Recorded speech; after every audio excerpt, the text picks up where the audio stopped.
Napriek duchovnej slobode, ktorá panovala počas vlády demokratickej strany, bol majster Bediüzzaman Said Nursi stále vláčený z jedného vyhnanstva do druhého, od súdu k súdu. Do mesta Istanbul dorazil 21. januára 1952, aby podal svoju výpoveď ako obžalovaný v súdnom procese, ktorý bol iniciovaný na Istanbulskom najvyššom trestnom súde. Následne sa ubytoval v hoteli Aksehir Palace, ktorý sa nachádza v Sirkeci. Toto konkrétne súdne konanie je všeobecne známe ako prípad sprievodca mládeže. Počas súdnych procesov ho budú obhajovať niektorí z najuznávanejších a najrešpektovanejších právnikov Istanbulu, konkrétne Senjudin Başak, Mehmet Mihri Helvaci a Abdurrahman Šeref Láčifari. Celé konanie vyvrcholilo oslobodzujúcim rozsudkom dňa 5. marca 1952 počas tretieho a zároveň posledného súdneho pojednávania. Predseda súdu Nefi Demirliolu a prísediaci sudcovia Hilmi Davasligil a Burhanettin Ertürk tvorili členov súdneho senátu, ktorý toto rozhodnutie vyniesol.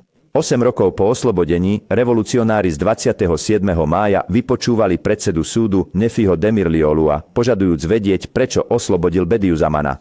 Predseda Demirliolu odpovedal: áno, oslobodil som ho, pretože som dôkladne prešetril celý incident. Osobne som vypočul všetkých svedkov a na základe môjho svedomitého presvedčenia som vyniesol rozsudok. A tu je opäť vedúci mládeže s niečím naozaj vzrušujúcim. Bol som osobne prítomný aj na druhom stretnutí a potom všetky tie ulice, všetky tie priestranstva pred Veľkou poštou v Sirkeci boli doslova natrieskané ľuďmi. Len tak sme sa vyhli tomu, aby nás neustále strkali. Chcem povedať, bola to skutočne nádherná scéna, ktorá sa tam pred nami odohrala. Už je čas. On sa nás spýtal, kam chodíte do školy. Potom sme mu ukázali presné miesto. Poznáte Istanbulskú právnickú fakultu, ktorá je tam, keď vchádzate na námestie Bejazut? Ukázali sme na ňu a povedali, tu študujeme. On povedal, práve tu som si prešiel mnohými veľkými ťažkosťami.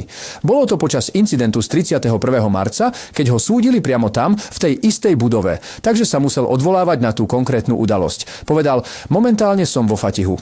Prosím, príďte a stretnime sa. V tom čase Ustad Hazretleri prišiel do Istanbulu špeciálne kvôli súdnemu procesu s vodcom mládeže. Stál priamo vedľa Fatmy.